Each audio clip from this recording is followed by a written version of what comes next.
विवको process येथील महालक्ष्मी मंदिराचा 32वा वर्धापन दिन बुधवारी मोठ्या भक्तिभावाने आणि उत्साहात साजरा करण्यात आला।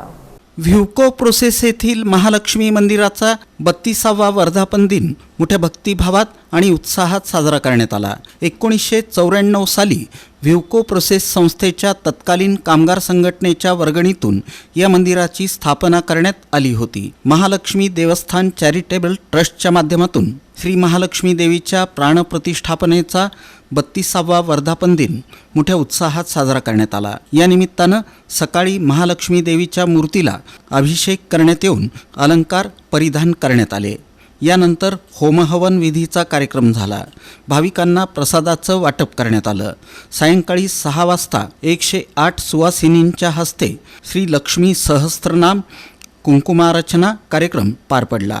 या प्रसंगी ट्रस्टचे अध्यक्ष सुदर्शन कुरापाटी, विश्वस्त विजय मडूर, अशोक भाट, भावना ऋषी रापोल, श्रीनिवास गोली, बालाजी तुम्मा, राजाराम गाजुल, व्यंकटेश गोली, मंदिराचे पुरोहित अर्चक हरिकृष्ण नल्ला यांची उपस्थिती होती।